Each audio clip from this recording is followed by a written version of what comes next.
If we consider this first diagram, we can see that 50 out of 100 squares are shaded red.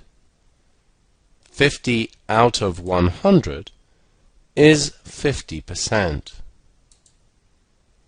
Another way of looking at it is that half of the diagram is shaded red.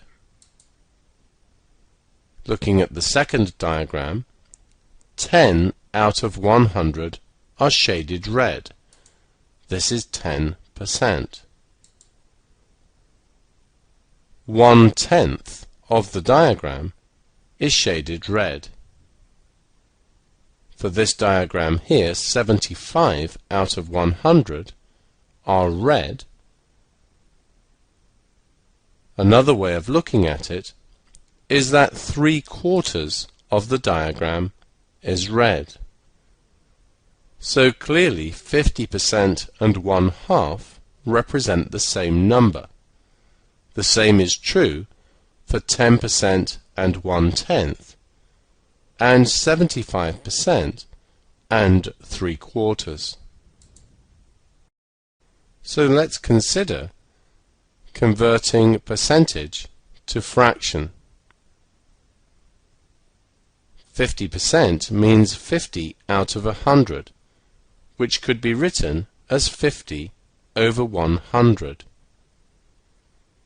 We can then cancel the fraction down. 50 goes into 50 once, and into 100 twice, giving us 1/2. 10% means 10 out of 100, which can be written as 10 over 100. 10 goes into 10 once, 10 goes into 100 10 times, giving us 1/10.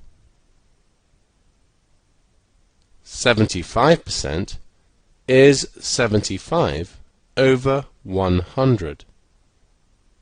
25 goes into 75 3 times, and it goes into 100 4 times, giving us 3/4.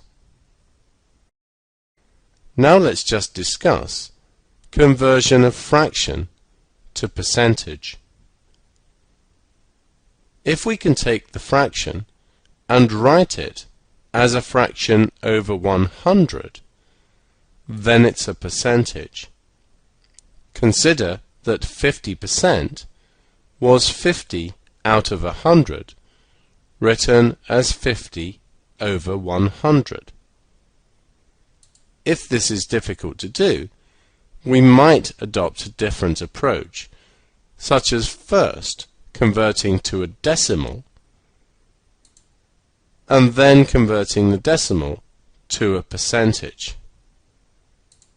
It's easy to convert decimals to percentages, as we've seen in earlier examples.